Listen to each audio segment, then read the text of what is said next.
今回は国鉄485系高直両用特急電車、かつて L 特急と呼ばれた大量に増備された電車を製造年代別に初期、中期、後期に分けて N ゲージ鉄道模型で紹介します。ここに来て加藤からも先日初期型が再生産されました。どうぞ最後までお付き合いください。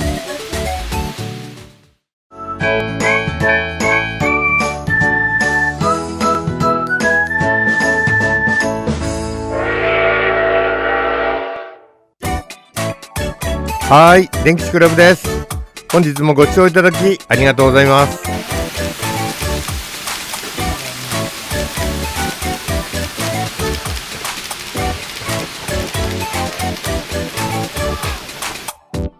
今回は国鉄時代の485系電車を電吉クラブにコレクションしている模型を使って紹介していきたいと思います。ここにあるようになんせ実物も大量に増備された形式なので、1964年から製造が始まって1979年まで約15年間にわたって1453両も製造されたんです。当時は全国に気動車も含めた特急列車網を張り巡らそうと、地方線区に交流区間も走れる特急として 60Hz 用481系、50Hz 用483系、そして 50Hz も 60Hz も走れる485系が誕生しました。特急電車が直流区間を飛び出して交流区間に進出した当時の車両たちをお楽しみください。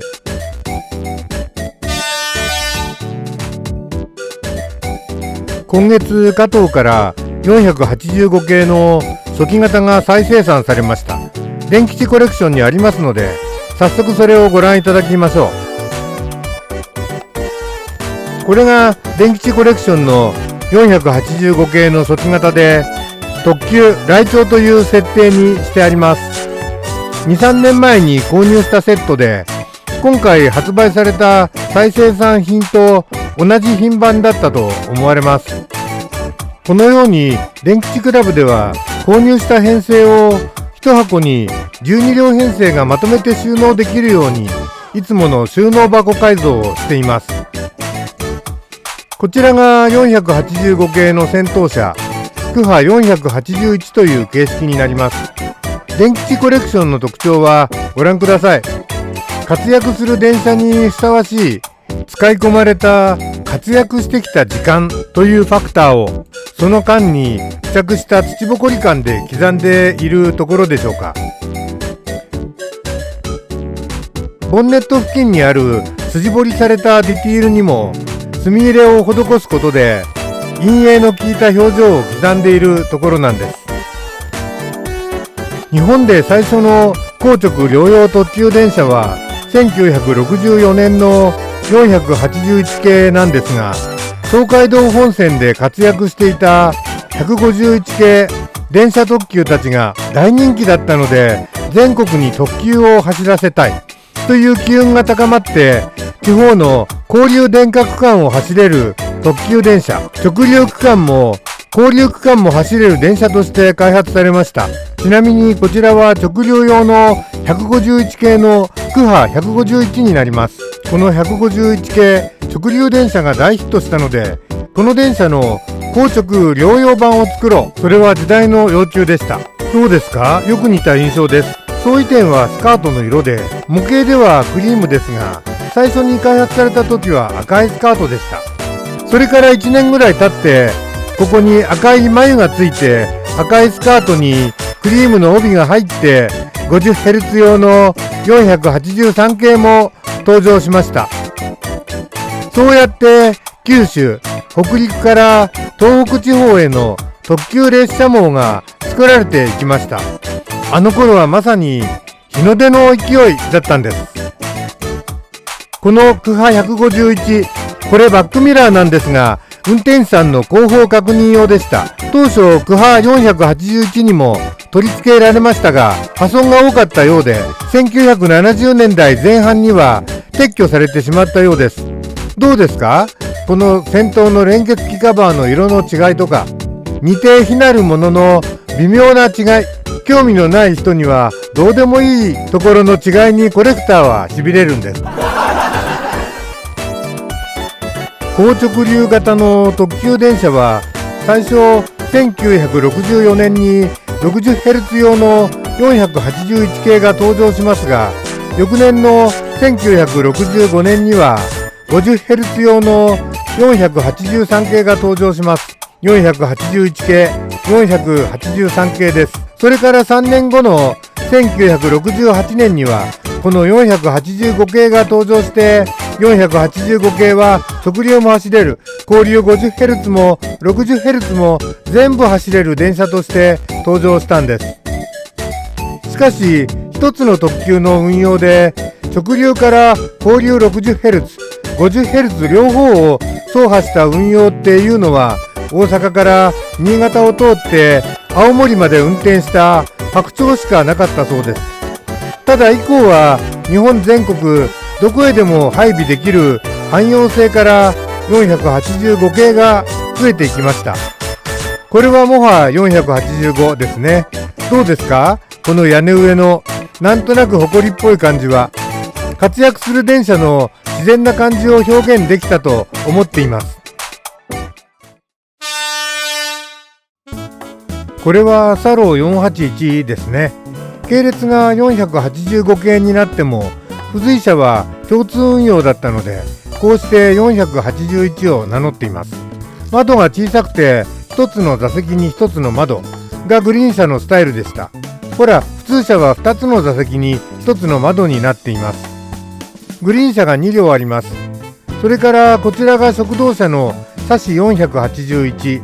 例によって室内はこんな感じに食堂の部分を塗装してあります。あれで取れてしまいました。これはここにはまっているだけなので、ここにパチンとはめて座席と床下を戻します。こうですね。食堂車のもう一つの特徴としては、両側のつま面に簡易運転台を備えていました。車庫などでの編成組み替えに使われたようです。で、ここにまたモーターが1ユニット、もは484にモーターが入っています。加藤のモーターは小さいんですね。モーターカバーも小さいので、床下の出来栄えも素晴らしいです。こういうところも僕なんかは動力は断然加藤だと思っている一端なんです。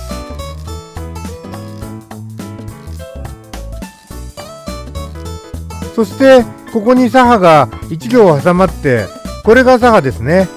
そしてもう1ユニット動力ユニットがあって、12両編成の中で 6M6T になっていました。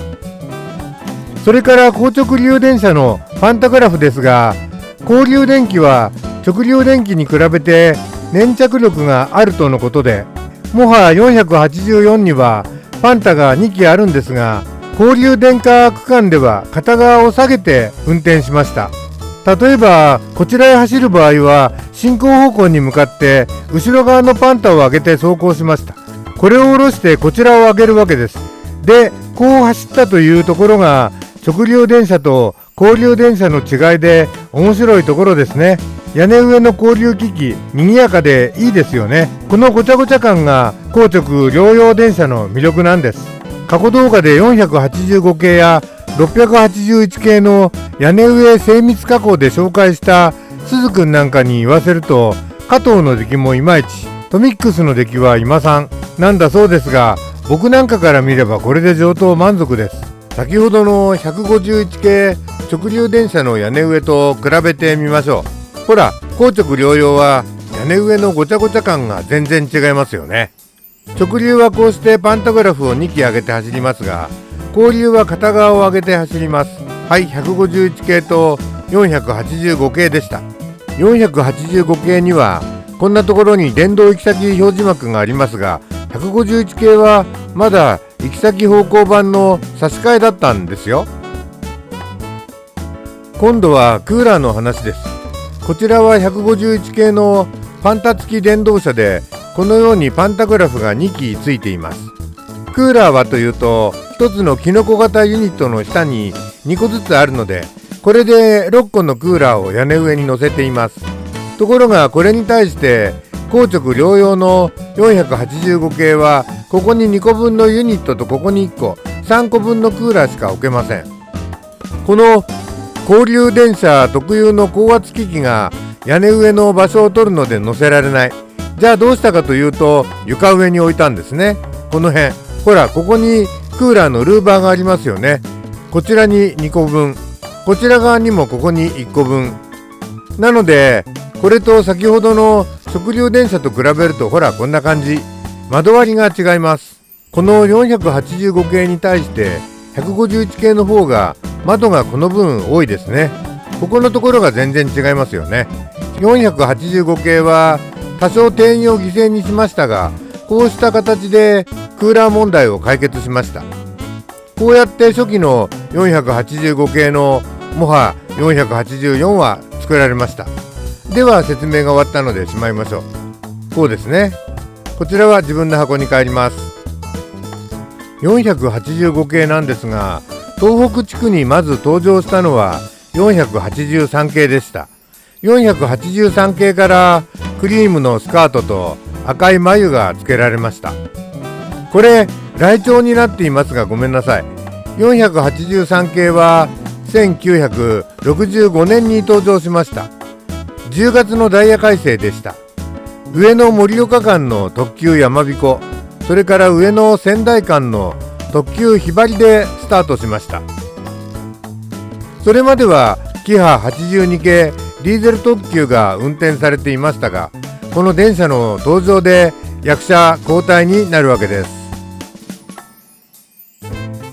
こちらは別の箱から持ってきましたが、黒481先頭車でグリーン車になっています。こちらは1968年、いわゆる43等ダイヤ改正で登場した山鳩。ごめんなさい、緑になっています。上野山形間の特急山鳩と上野会津若松間の特急会津では、この黒481が先頭車でした。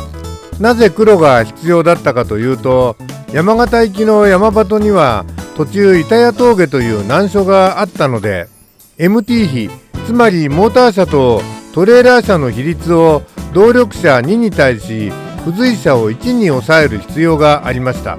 そこで中間車であるグリーン車と先頭車、どちらも付随車なので、これを一つにしちゃえという発想でした。目的地が地方都市なので編成は長くしたくない。しかしグリーン車の需要はある。そんな中で生まれた黒481ですが、後に九州に渡って特急緑の一員として活躍することになります。そのお話はこの後中期編で。その前に箱から出して並べてみました。これはちょうど今発売された加藤の485系初期型の特急電車です。電吉コレクションでは12両すべて初期型で揃えてあります。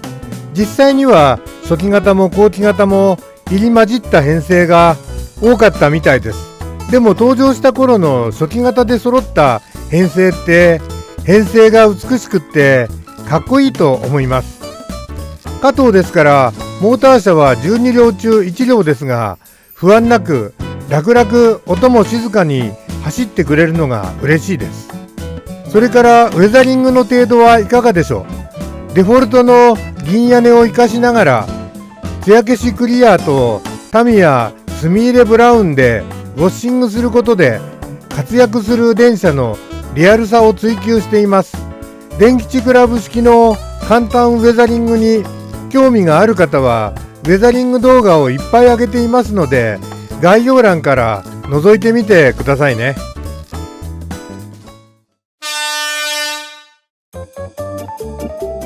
今度は中期型485系の200番台のご紹介です。こちらは1972年から製造が始まりました。はい、こんなコレクションになります。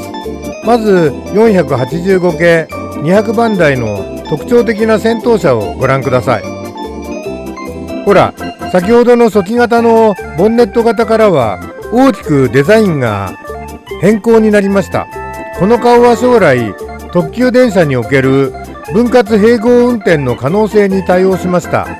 分割併合運転のためには貫通扉の先頭車同士をホロでつなぐ必要がありました。この顔のデザイン見覚えありませんか？世界初の寝台特急電車581、583系の丘を流用したんです。こんなところにも581、583系の当時の人気ぶりが伺えます。この顔で中高特急、これが当時 L 特急ともてはやされた43等ダイヤで登場した L 特急を象徴する系列になったんです。で、分割併合特急の事例として電吉クラブではこちらの特急かもめと特急緑をコレクションしています。これが実にこうやって連結して走ったんです。で、ここのカプラーなんですが、加藤のデフォルトのカプラーは連結間隔が広すぎて嫌だったので、僕はあっさりトミックスのスプリングバック機構付きの TN カプラーに交換しています。どうですか？連結間隔リアルですよね。ただこの貫通扉の中にホロとか折りたたんで入っているんですが、実際の併合運転ではホロを引き出してつなぐ想定だったらしいんです。そのためにこの貫通扉もシリンダーによる自動開閉機能が備えてあったんですが、このカモメと緑では走行距離も短かったので、それらの機能が使われることはありませんでした。貫通扉を閉じたままの併合運転だったんです。では貫通ホロが実際に使われた事例としては、1985年に紀勢本線の特急黒潮が使っただけみたいなんです。うちのかもめ緑ではサハを食堂車に変えて京都発着時代の長距離運転でホロを活用したと想定しても面白そうですね。200番台になって外観上の変化がクーラーにもありました。クーラーが単独分散型の au13 という形式のものになりました。それまでがこちらキノコ型の au12 だったので、外観上の印象が大きく変わったんです。こちらは初期型ですが、一番変わったのがパンタグラフ搭載のモハ484でした。屋根上のクーラーが au71 という集中型の大型のクーラーになったので、初期型では屋根上だけでは賄えていなかったクーラー容量が賄えるようになったんです。結果として床置きのクーラーがなくなり、その分の定員が8名増えて窓割りも変わりました。定員が64名から72名になったんです。で、電吉クラブの485系200番台コレクションはかもめ長崎行きが8両、緑佐世保行きが4両なんですけど、緑の4両の方には黒481、東北から来た初期型の先頭車グリーン車が眉なしになって健在です。4両編成でグリーン車を連結するにはこの方法か新たに搬出グリーン車を改造で賄うしかありませんね。この黒481なんですけど、ヒゲがないですよね。485系の証であるヒゲ、これは九州の小倉工場ではヒゲを省略するしきたりがあって、九州の485系ボンネット型にはヒゲがありません。で、ヒゲがないって言えば、先日加藤から日立用として謳われてヒゲのない先頭車2両セットが発売されましたよね。あちらはクハなのでこのことは違いますが、あれを買えば九州から帰ってきたばかりの日立が再現できるのかな。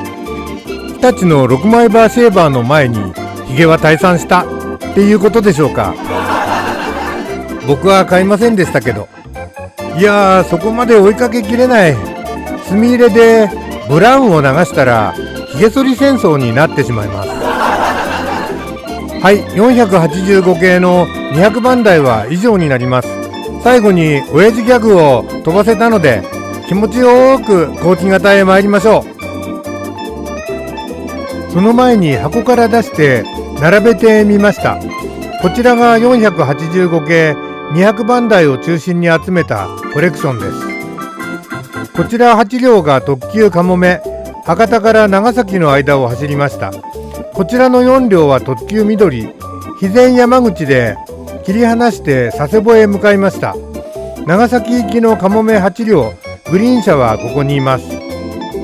で、佐世保行きの緑4両、グリーン車がこちらの先頭車、黒481になっています。こちらの製品も加藤から3、4年前に発売された編成を集めたもので、中間で並結する部分だけトミックスの TN カプラーに交換してあります。それとどうでしょう、全体的なウェザリングのイメージ、初期型、中期型が入り混じる魅力的な編成になっています。初期型の動力ユニットと中期型の動力ユニット、屋根上のクーラーがそれぞれの出自を主張していますね。ここにサハが1両いるんですが、これをサシに交換してこちらの貫通扉をホロでつないで京都発の長崎行き、佐世保行きとして架空の運転をしてみるのも面白そうです。長距離だから食堂車は必要だし、佐世保行きの乗客も貫通路を通って食堂車を利用することができます。実際には有効に使われなかったクハ481-200番台の貫通扉、使ってみたいですよね。僕のモットーは N ゲージって模型じゃないですか。趣味の世界じゃないですか。だから必ずしも存在した編成ばかりを楽しむんじゃなくて、自分が夢見る編成とか憧れる編成、そういう妄想で生み出した編成みたいなのを楽しんでもいいんじゃないかなって思います。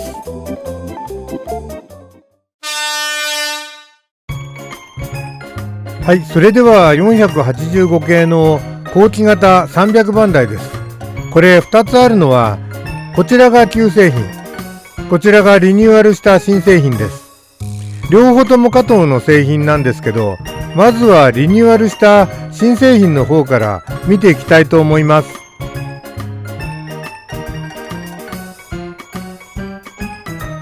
はい、電吉クラブではひばりということでコレクションしています。上の仙台間の L 特急ですね。こちらが300番台のお顔です。わかりますか？貫通扉がなくなっていますね。200番台には貫通扉がありました。あれね、隙間から風がスースー入って冬場などには運転手さんにとっても不評だったと聞きました。それにほとんど使わなかったじゃないですか。それなら必要ないから取っちゃえってなっちゃったみたいです。L 特急の知名度を定着させた200番台の意匠を引き継いだまま貫通扉だけなくしたお顔をしています。300番台の特徴としては200番台と比べてみましょう。こちらが貫通扉のある200番台ですね。で、この貫通扉がなくなっただけじゃなくて車両の長さも変わったんです。ここをぴったりと合わせてね、300番台の方がちょっと長いの分かります？ 250 ミリ、つまり25センチ長くなったらしいです。加藤の模型はやはり屋根上が銀色だったので、僕はいつもの通りにすすけた表現のウェザリングを行っています。屋根の銀の上から艶消しのクリアスプレーを吹いてから、いつもの通りタミヤのスミーレブラウンを流しています。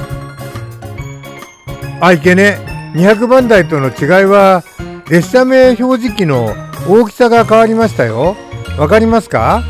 それと貫通扉用のドアレールがなくなったのも特徴ですね。そして加藤製品はここにガラスがはまっているんです。こういうところがリニューアル製品の特徴にもなっています。すごいですよ。モハのユニットに関しては200番台と同じです。M 社が分散クーラー、M' 社が集中クーラーっていうことですが、いかがですか？屋根上のウェザリングの感じは。このように元の銀色を生かしつつすすけた感じの表現に最近ハマっています。で、このコレクションはひばりをイメージしているんで 2M、4M、6M、8M で 8M4T で収納してあります。あ、ごめんなさい。この他にももう1両サハが造血車の箱に収納してあるので 8M5T、 実車と同じ13両編成が蘇生できます。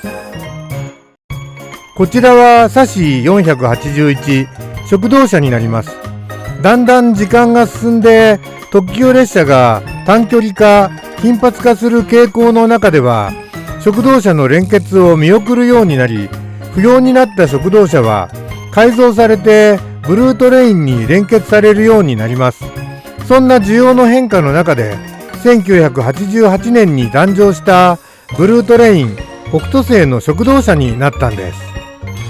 これ北斗星の編成なんですけど、これですね。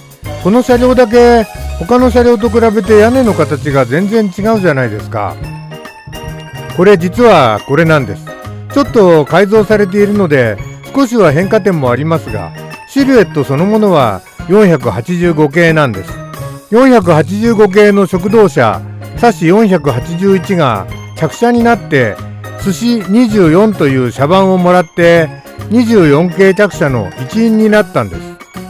話は戻って485系の食堂車の特徴としては、両側に簡易運転台があること、床下には水タンクをたくさんぶら下げてありました。食堂車ですから特に水タンクは必須でした。さらに動力ユニットですね。ハプラーはこうしたボディマウント式が採用されました。その形状は台車マウント式の電連を模したハプラーがついています。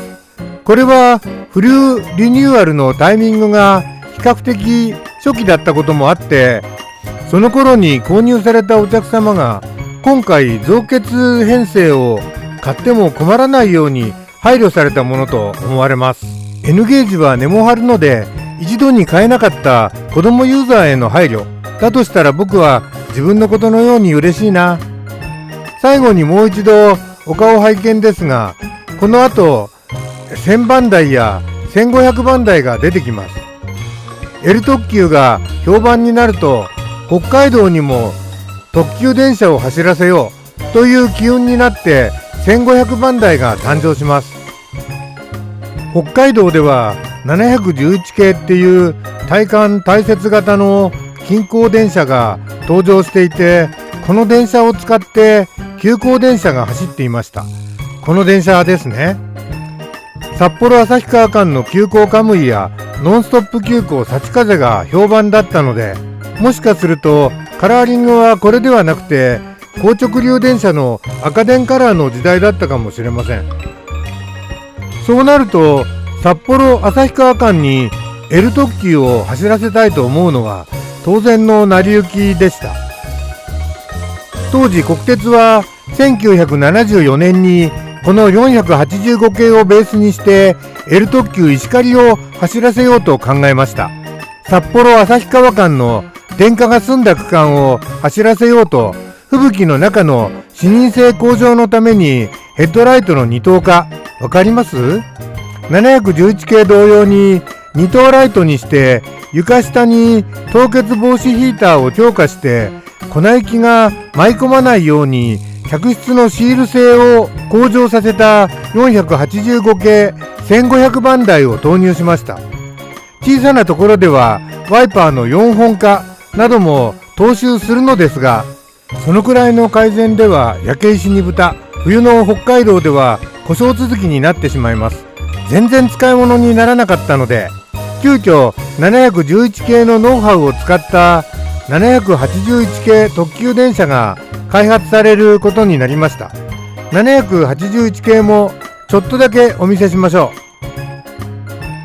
う。これが北海道用に新たに導入された781系特急電車です。481系によく似た衣装ですが、吹雪の中での視認性を追求、全面赤帯の印象は強烈。体感大雪装備が車両全体に増強されて北海道用の特急電車として定着しました。781系特急石狩と711系近郊電車の活躍が始まりました。485系1500番台は本州で活躍することになりました。781系の話にまで横道にそれましたが、485系後期型の解説はこれで終わりです。485系の動画は加藤の旧製品やトミックスの製品、マイクロエースの3000番台などまだまだあります。薄い峠の489系も仲間ですし、彼らの紹介は来週とさせていただきます。最後に少々走行シーンをお楽しみください。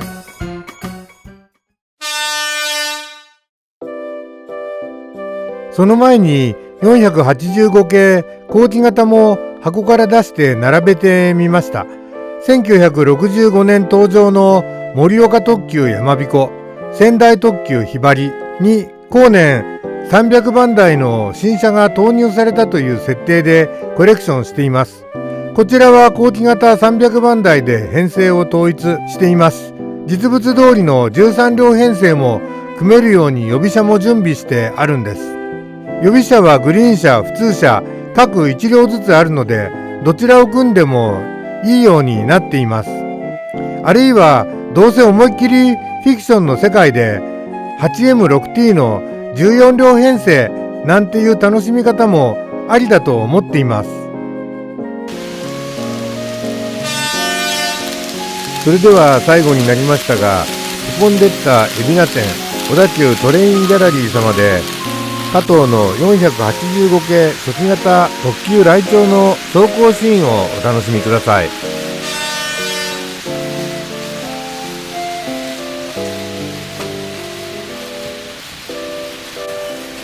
寝台特急用583系が間合いで特急来鳥運用に入ることもありました。583系と485系特急来鳥同士の離合シーンです。今度は485系仮想ひばりと583系寝台特急白鶴の離合です。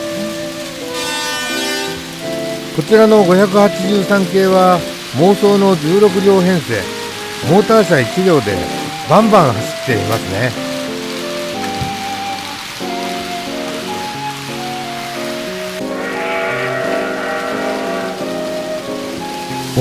今度はデコイチ10連に引かれた長大編成の石炭列車がやってきました。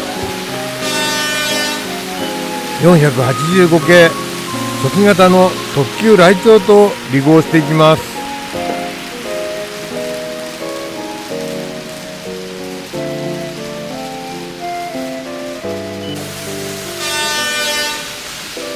485系来鳥が懐かしい日本の里山のような風景の中を走っていきます。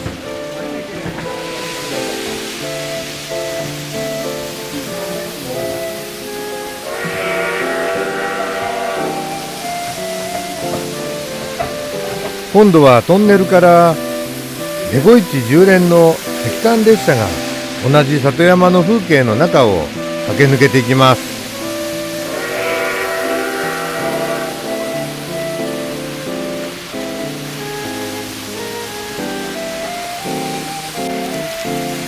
それでは最後に特急来鳥とデコイチ石炭列車の走行シーンをご覧いただいて今回の動画を終わります。